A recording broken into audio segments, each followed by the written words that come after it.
Bismillahirrahmanirrahim. Qala al-musannif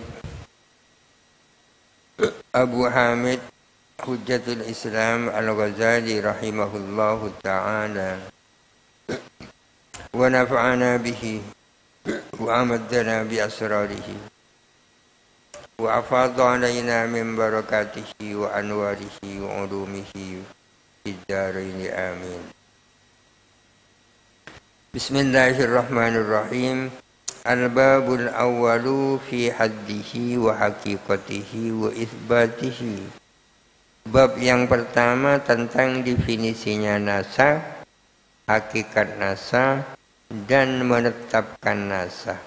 Menetapkan ini artinya apakah nasakh itu ada atau tidak ada di dalam Al-Quran. Al-faslul awwalu, fasal yang pertama. Artinya bab yang pertama terdiri dari beberapa fasal.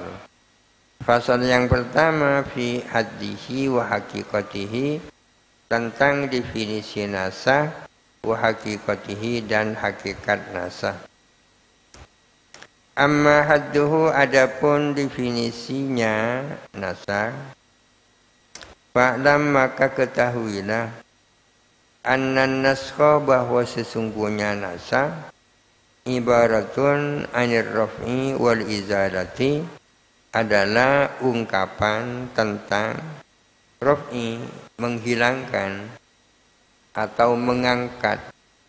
Ada kata-kata mengangkat, contohnya seperti mudah-mudahan penyakitnya diangkat, ya. Diangkat artinya dihilangkan. Adalah ungkapan tentang menghilangkan wal izalati, dan menghilangkan fi wat'il lisani, di dalam penetapan bahasa. Artinya secara bahasa nasakh itu bermakna menghilangkan. Yuqalu, dikatakan nasakhat asy-syamsu az-zillah, matahari menasakh, menghilangkan bayangan. Wa nasakhat ar-rihu atharul masyi, dan angin menghilangkan bekas-bekas jalan kaki. Ini contohnya nasakh yang bermakna menghilangkan. Wa qad yutlaqu, dan kadang-kadang digunakan, dipakai apa kata nasakh, li iradati naskhil kitabi, untuk maksud menyalin kitab. Kadang-kadang nasakh itu maknanya menyalin, mengkopi, ya. Menyalin sesuatu dari kitab, dari suatu kitab ke kitab yang lain. Kalau begitu fahuwa mustarakun, maka adapun nasakh adalah lafal mustarak, artinya memiliki makna lebih dari satu. Wa maksuduna, adapun maksud kami sekarang adalah an-naskhu alladhi huwa bima'na ar-raf'i wal izalati. Maksud kami adalah nasakh yang bermakna menghilangkan dan menghilangkan. Yang menjadi pembicaraan kami di sini sekarang adalah nasakh yang bermakna menghilangkan atau menghapus, ya. Menghilangkan atau menghapus. Panaqulu, maka kami mengatakan, hadduhu, adapun definisinya nasakh, annahu, ialah bahwa sesungguhnya nasakh, al-khitabu ad-dallu ala irtifa'il hukmi as-sabiti bil khitabil mutaqaddimi ala wajhin laulahu lakana sabitan bihi ma'atarakhihi anhu. Nasakh al-khitabu adalah khitab, ad-dadu yang menunjukkan, al-irtifa'il hukmi atas terhapusnya hukum, as-sabiti yang tetap apa hukum, bil khitabil mutaqaddimi dengan khitab yang lebih dulu, ala wajhin atas suatu jalan, dengan suatu jalan, laulahu yang seandainya tidak karena wajhin, lakana niscaya ada apa hukum, sabitan adalah tetap, bihi dengan khitab mutaqaddim, ma'atarohihi bersama lambatnya khitab dan anhu daripada khitab mutaqaddim. Sebenarnya ini bukan definisinya nasah, tapi definisinya nasih ya. Ada istilah nasih dan mansuh. Nasih itu yang menghilangkan, yang menghapus. Mansuh artinya yang dihapus. Kalau definisinya seperti ini lebih pas definisinya nasih. Khitab ini ya firman Allah, Al-Quran, hadis itu khitab. Adalah khitab yang menunjukkan hilangnya hukum, terhapusnya hukum. Yang mana hukum itu ditetapkan berdasarkan khitab yang datang lebih dulu. Dengan cara yang seandainya tidak karenanya, hukum itu tetap ada. Dan di mana khitab yang manasa itu datang kemudian setelah khitab mutaqaddim. Artinya khitab yang manasa itu datang kemudian setelah datangnya khitab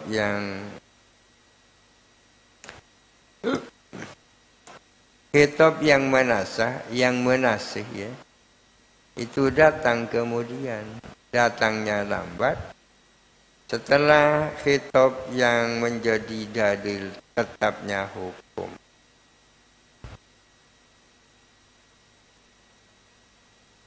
Sudah barang tentu nasih datang lebih kemudian daripada mansuh. Yang menghapus datang kemudian setelah datangnya mansuh. Wa innama atharna lafdzal khitabi ala lafdzin nassi. Dan hanya saja kami memilih menggunakan lafal khitab daripada lafal nas. Kenapa musannif kok menggunakan lafal redaksi khitab? Kok bukan mengatakan al-nasu ad-dalu misalnya?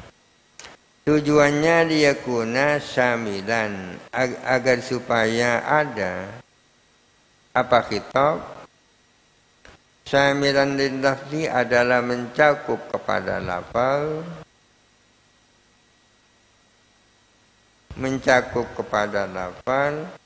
wal fahwa dan makna, wal mafhumi dan mafhum, wa kulli dalilin dan setiap dalil. Khitab ini lebih umum daripada nas.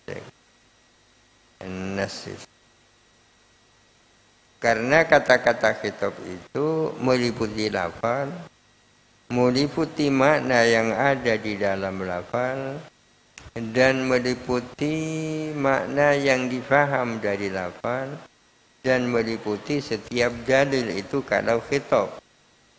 Idh yajuzu an-nashu bi jami'i dzalika, karena boleh nasah dengan semua itu, dengan lafal, dengan fahwa, dengan mafhum dan seterusnya.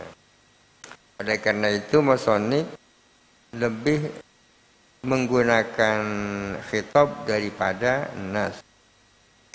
Wa innama qayyadna al-hadda bil khitabil mutaqaddimi, dan hanya saja kami mengqayyidi kepada definisi dengan khitab yang lebih dulu, di anna ibtida'a ijabil ibadati, karena sesungguhnya memulai wajibnya ibadah syar'i di dalam syarak, muzilun hukmal akli adalah menghilangkan hukum akal.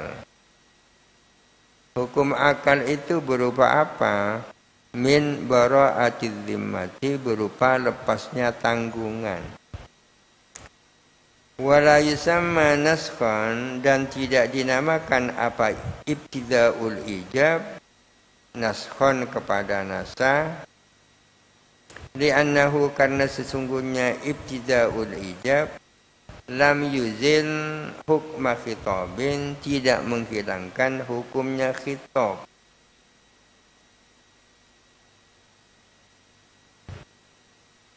Misalnya sholat 5 waktu itu dulunya tidak ada, baru kemudian ada.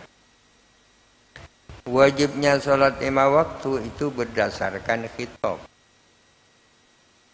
Apakah wajibnya sholat 5 waktu ini bukan nasakh, yakni menghapus aturan yang dulu? Tidak disebut nasakh karena belum ada sebelumnya dalil yang menetapkan tidak adanya wajibnya sholat 5 waktu. Tidak wajibnya sholat 5 waktu itu tidak berdasarkan khitab, akan tetapi berdasarkan hukum akal. Yang dimaksud hukum akal adalah bara'atul zimmah. Bara'atul zimmah, al-aslu bara'atul zimmah. Pada dasarnya manusia itu bebas dari tanggungan. Baru memiliki tanggungan kalau sudah ada aturan melalui khitab. Oleh karena itu yang dihapus itu adalah hukum yang berdasarkan khitab mutaqaddim, ya kan? Baru dinamakan nasakh kalau aturan hukum yang dihapus itu berdasarkan khitab mutaqaddim.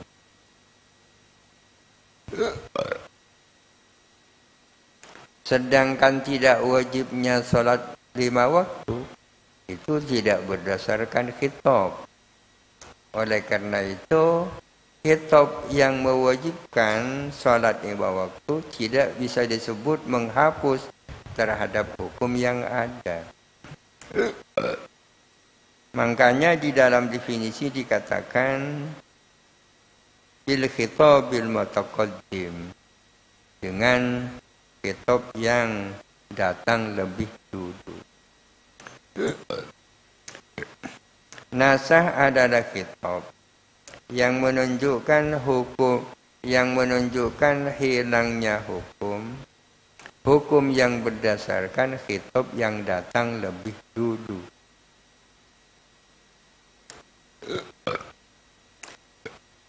Wa innama qayyadna birtifa'il hukmi, dan hanya saja kami mengqayyidi dengan terhapusnya hukum. Walam nuqayyid birtifa'il amri wan nahyi, dan kami tidak mengqayyidi dengan hilangnya perintah dan larangan.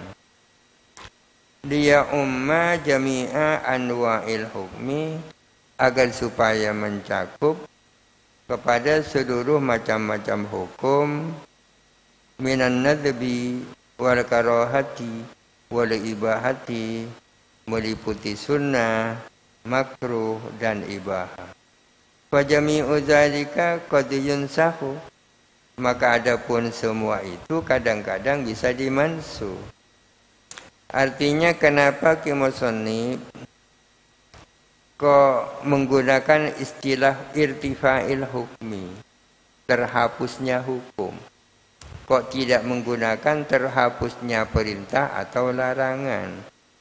Karena perintah itu identik dengan wajib, nahi itu identik dengan haram.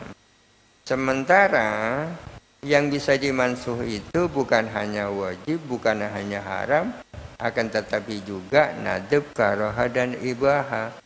Oleh karena itu memilih menggunakan istilah hukum daripada menggunakan istilah amar dan nahi.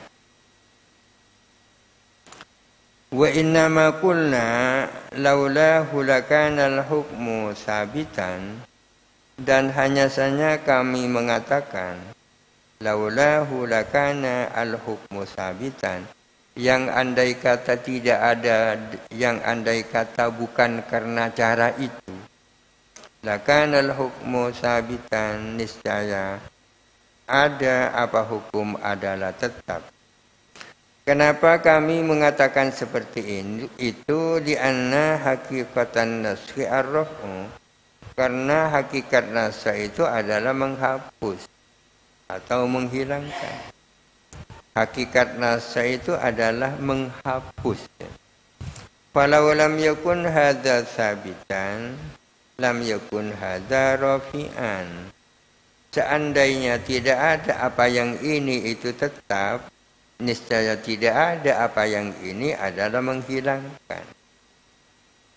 Artinya ini tidak bisa disebut menghilangkan kalau belum ada sesuatu yang akan dihilangkan.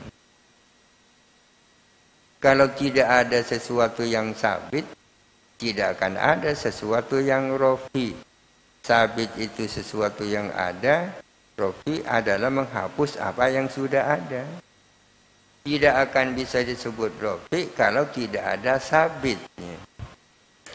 Li'annahu, karena sesungguhnya idza warada amrun bi ibadatin muaqqatatin, apabila datang perintah melakukan ibadah yang dibatasi waktunya, yang berbatas waktu, wa amrun, dan datang perintah bi ibadatin ukhra, dengan ibadah yang lain, ba'da tasarrumi dzalikal waqti, sesudah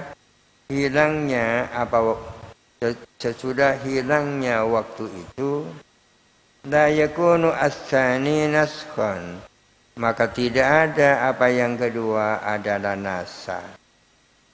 Kalau ada suatu perintah untuk melakukan ibadah yang dibatasi dengan waktu sampai jam sekian, kemudian datang perintah untuk melakukan ibadah yang lain sesudah waktu yang pertama itu hilang, maka perintah yang kedua tidak disebut nasakh. Fa idza qala, bila mana Allah Ta'ala berfirman, atimmus siyama ilal laili, sempurnakanlah puasa sampai waktu malam. Waktu malam itu mulai dari terbenamnya matahari. Sempurnakanlah puasa sampai malam. Tsumma qala fil laili, kemudian Allah Ta'ala berfirman pada waktu malam, la tasumu, jangan kamu berpuasa. Misalnya, la yakunu dzalika naskhan, tidak ada apa firman Allah la tasumu, tidak disebut nasakh itu. Karena sudah tidak ada sabit, ya kan. Apa nanya yang mau dinasakh, orang tidak ada sabit. Badir rafi'u ma la yartafi'u al hukmu laulahu, melainkan adapun rafi yang menghilangkan atau yang menghapus. Sesuatu yang dikatakan rafi, dikatakan menghapus, dikatakan menghilangkan, ma adalah sesuatu la yartafi'u al-hukmu, yang tidak terhapus apa hukum, laulahu, seandainya tidak ada ma. Seandainya tidak ada dia, hukum tidak terhapus. Maka dia itulah namanya rofi, ya. Namanya rofi. Oleh karena itu la tasumu misalnya itu bukan rofi. Karena tanpa la tasumu pada waktu malam sudah tidak ada kewajiban puasa.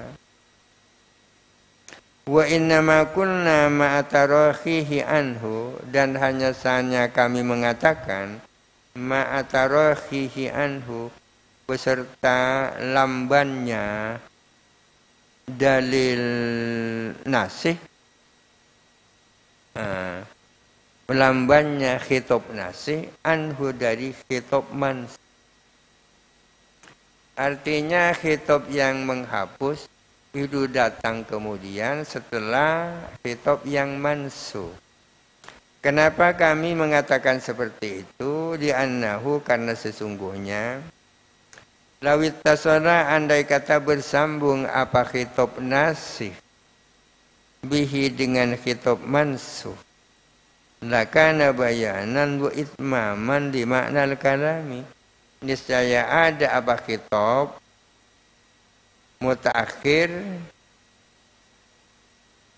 bayanan adalah menjadi penjelasan, wa itmaman dan menyempurnakan, li makna al-kalami kepada maknanya kalam, wa takdiran lahu dan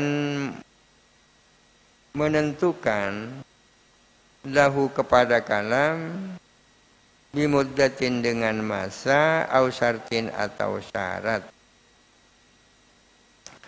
Fa idza qala, apabila Allah Ta'ala berfirman, tsumma atimmus siyama ilal laili, kemudian sempurnakanlah puasa sampai waktu malam.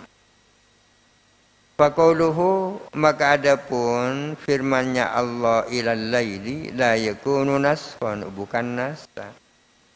Bal huwa bayanu ghayatin ibadati, melainkan adapun qauluhu ilal lail adalah menjelaskan batas ibadah. Artinya antara yang menasih dan yang dimaksud itu harus tidak bersambung, ya. Nasih harus datang kemudian setelah mansuh. Kalau itu bersambung, maka apa yang disebut nasih sesungguhnya bukan nasih, melainkan itu adalah penjelasan. Tsumma atimmus siyama, kemudian sempurnakanlah puasa. Sesungguhnya sampai atimmus siyama sudah cukup, ya. Karena kita tahu bahwa puasa itu sampai maghrib, kan. Atimmus siyama, sempurnakanlah puasa ya sampai maghrib. Ilal laili, ini penjelasan terhadap yang pertama. Ini bukan nasah, ini bukan nasah, bukan menghapus kewajiban puasa. Kenapa? Sebab karena ilal laili ini bersambung, satu rangkaian bersama dengan tsumma atimmus siyama. Wa innama yakunu rafi'an, dan hanya saja ada apa khitab rafi'an itu menghapus, idza warada, apabila datang apa khitab ba'da an waradal hukmu wastaqarra, setelah datang apa hukum wastaqarra dan menjadi ketetapan, bihaitsu la yadumu laulan nasihu, dengan sekiranya tidak langgeng apa hukum seandainya tidak ada nasih. Artinya sesuatu itu baru bisa dikatakan rafi kalau sesuatu itu datang setelah datangnya hukum, dan hukum itu sudah menjadi ketetapan. Wa ammal fuqaha'u wallahu a'lam. Al-Fatihah.